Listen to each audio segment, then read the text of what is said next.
Hi, I'm Selena. Welcome to my channel. Today I'm going to be doing two reviews. It's been a while since I did reviews because I kind of got off the habit of it, but I'm trying to bring it back. And this week's reviews are going to be for Perfect on Paper by Sophie Gonzalez and An Enchantment of Ravens by Margaret Rogerson. One of these is a new release, and one of these has been out for a while and has been hyped on BookTube for a while. These are both YA books, different genres though. Perfect on Paper is a YA contemporary romance, and An Enchantment of Ravens is actually a YA fantasy romance. So neither of these are really my genres, specifically because I don't read very much fantasy romance, and I don't read very much YA contemporary at all, but especially not the romantic kind. But I actually ended up really enjoying these and giving them really similar ratings. I think they're both, at this point, they're both like 4.5 star books for me. And I really thought they were good. So let's just get into why. And from this video, hopefully you'll be able to tell if these are the books for you. And by the way, if you are someone who has not read these books and does not want very many details of them, I would not watch these reviews. I am not going to spoil things, but I am going to give details. So if you're someone who doesn't like to know anything or likes to know very little about your books, I would recommend you come back to this video after you've read these books. So starting with Perfect on Paper, this book is a YA contemporary about a girl named Darcy who runs this like relationship advice business from an abandoned locker in the school. This means that people in the school basically send her letters with their relationship problems and she helps them out. Anonymously, of course. But when her secret is discovered by this guy, he goes by Broem. His last name is Broem. That's what they call him. Broem basically recruits her to help him with getting his ex-girlfriend back. And Darcy also has this really big crush on this best friend. So we're dealing with that as we also sort of see these two characters connect as they are helping Broem with his girlfriend, his ex-girlfriend. So starting with the characters annoyed me for like the first 30 pages of this book. Like, I was not a fan of them. I thought they were so dramatic and they were so annoying. So much so that I took a break and had to like pick it back up again. And when I did, that actually really helped a lot and I really enjoyed this book. Even after I picked the book up, the characters still weren't my favorite, but I was invested at that point. And then by the end of the book, I loved them. Basically, what really turned me off with these characters is Darcy immediately kind of turned me off because she felt that she was so right about certain things that I was like, you're making an assumption, like what are you doing? But that's kind of her arc throughout the book. That's kind of a really important part of her character. So once I pushed through, I kind of got that and was fine with that. And then Broem seemed to me to be really kind of annoying and argumentative for no reason and kind of a jerk. But as you get to know him more, that's challenged as well. These characters definitely had their moments in this book where they made bad decisions and their flaws really showed. But by the time I got to that sort of point, I was so invested in them because they felt so real, you know? Like, when they made mistakes, it felt like a real person making realistic mistakes and not just these annoying characters.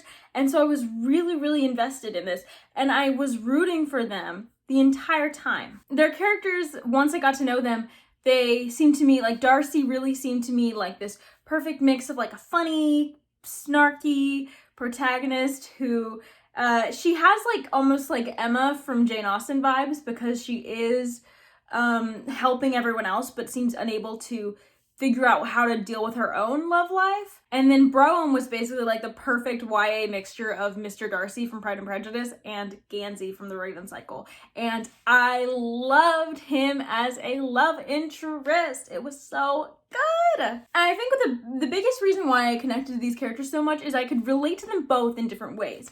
So like Darcy is bisexual and she is there's like a small plot where she sort of deals with biphobia and her internalized biphobia, and that was really relatable.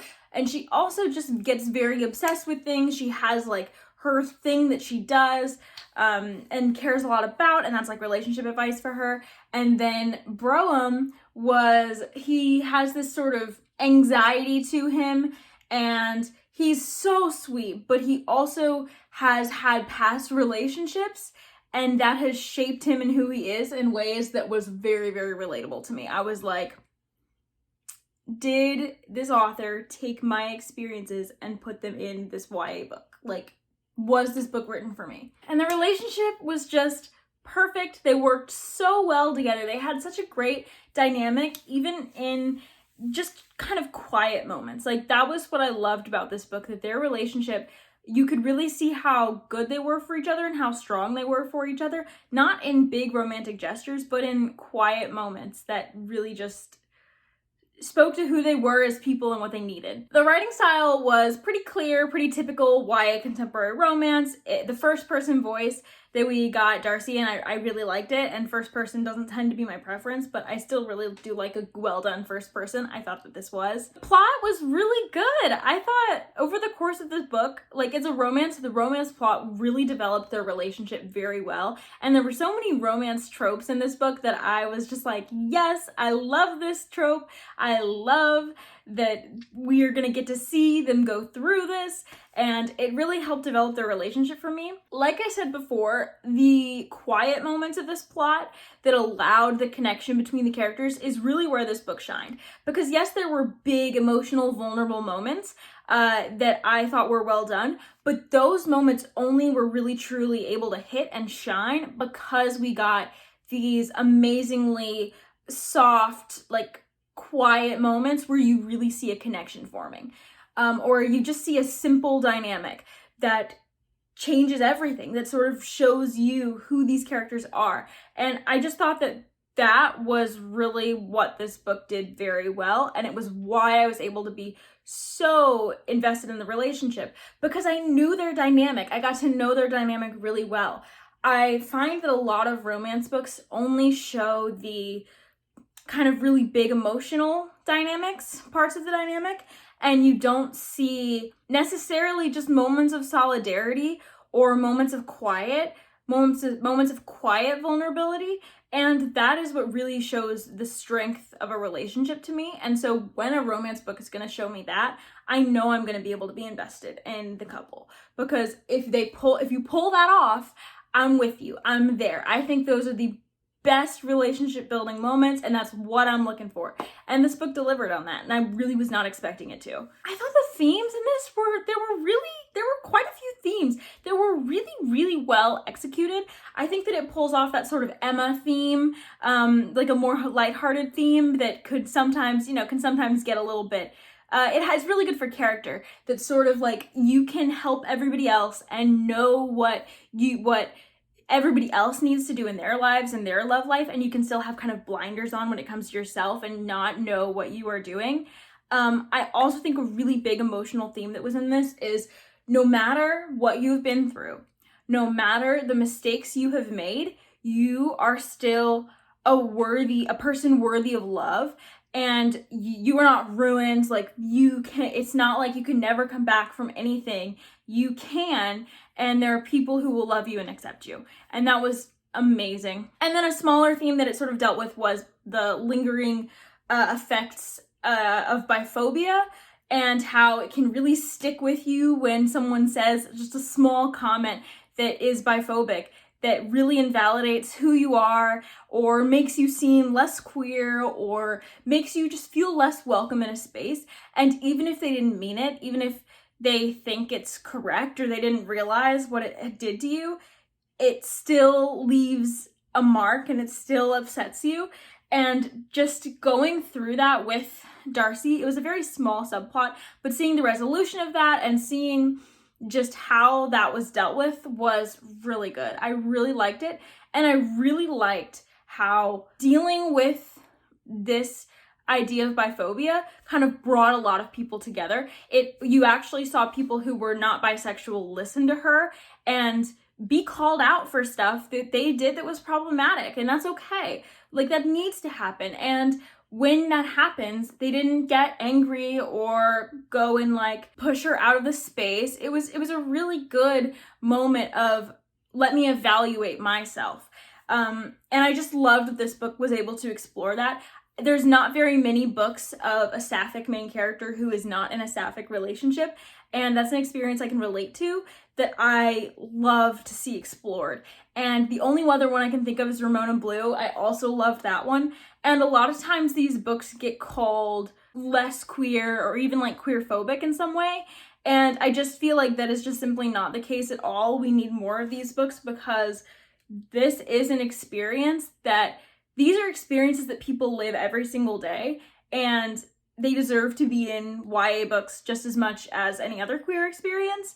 So I'm just really happy that Sophie Gonzalez was able to write this book and just get that theme across in a very subtle way. Like, this was not the main focus of the book at all, but Sophie Gonzalez did want it in there because she has said in her author's note or something that she was inspired by people who threw biphobia at her. So I think that it was just so subtle and amazingly done. I really enjoyed it. This was a really, really good time. I gave it 4.5 stars. It is now my new favorite, like, romance plotted book in general. It's so, so good. I love this couple. The next book that I'm going to review, as I mentioned, is Enchantment of Ravens by Margaret Rogerson. Okay, so Enchantment of Ravens is a YA fairy tale, fantasy, romance type book about a girl named Isabel who lives in a world kind of surrounded and controlled by the fair folk. And the fair folk, one of the big unique things about them in this book is they love human craft, like art, music, writing, etc., but they can't do it themselves. It is actually dangerous to them if they do it themselves. And Isabel is a master painter, and she paints many clients who are fair folk. And this book kind of starts when a new patron comes to her, the Autumn Prince, gets his portrait painted, and she accidentally paints human sorrow in his eyes.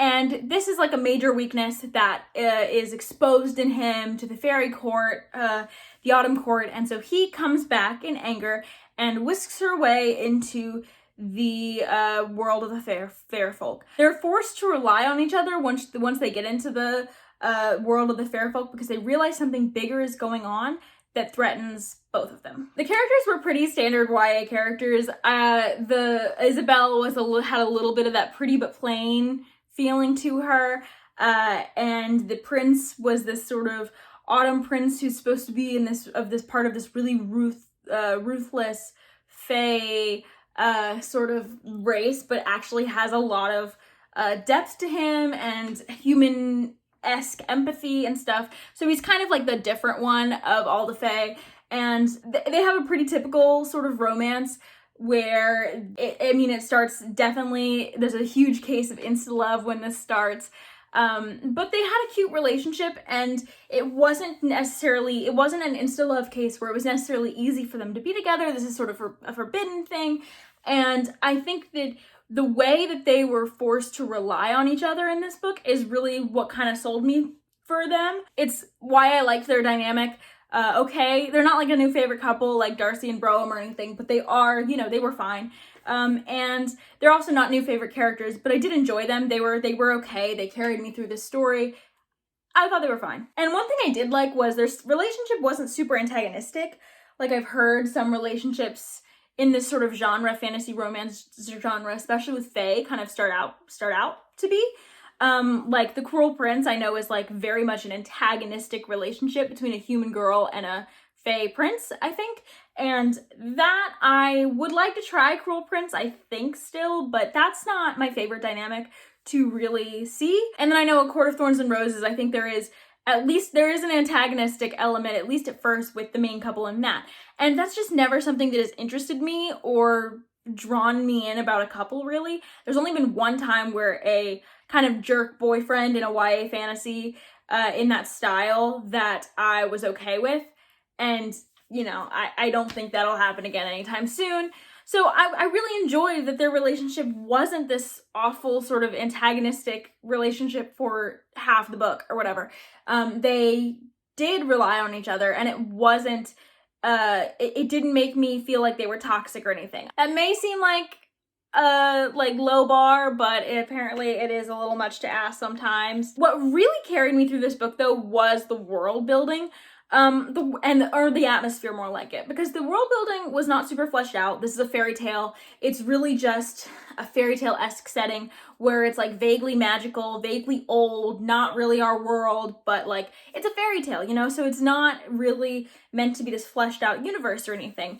But the atmosphere was very good. very fairy tale-esque, very autumn vibes, very creepy magical forest vibes, which I love. I love magical forests. And this one was like a mixture of whimsical and also kind of dark at times. Not like actually dark, like this wasn't, I wouldn't say it was actually a creepy forest or a weird anything like that, but it is sort of supposed to be like kind of a dangerous forest. And so this atmosphere just made it really enjoyable to me and made it like a really nice, quick fall read, like summer into fall read, especially because I'm pretty sure where the main character lives, it's always summer, but in the Fae lands, they have other seasons, and the Autumn Court has like autumn, of course. I don't really remember too much about the writing style because I listened to this on audiobook, and when I don't see the words on the page, the writing style doesn't stick with me as much. I remember it being like maybe lightly lyrical. I enjoyed that. I wouldn't say super lyrical, I don't think, because I don't tend to like that. I thought the writing was fine. It was kind of a mixture of simple with some kind of nice aspects to it. And it was very straightforward storytelling of YA. And I'm pretty sure this was also first person, so you did get the YA sort of first person voice, which worked, I thought. The plot was fairly simple. It was a fairy tale plot, so it was really the whimsy and the magic that sort of kept me going in this, and the atmosphere, and maybe the promise of more of that to come that really kept me reading this, not necessarily the romance plot or whatever, like, because this is a little bit meandering. It wasn't really a problem for me because I had those things that I was wanting and looking forward to, and I just think Margaret Rogerson pulls off that type of plot style better for me than most people, partially because I think her characters are fun, I think her writing is good, I think that the world is usually pretty atmospheric, so I don't mind not exactly knowing where we're going for a while. I did think that the pacing towards the end was not, it went a little bit long for me. Like, I would have preferred we cut out like 50-ish pages, but what do you do? This isn't a super thematic book, but there is some exploration of themes like what is it to be human, and like what is it to be an artist and stuff like that. But there was also some conflicts introduced in the book that weren't really resolved that I was like, okay. But overall, this was a really good time. I really, really enjoyed this book. And it was just fun. So I recommend it if this sounds like your thing. I'm gonna give it 4.5 stars, I think, just because I do have more criticisms on this than I originally thought after reviewing it. So yeah, thank you for watching this video, and I will see you next time. Have you read any of these books? Let me know in the comments. I will see you in my next video. Bye!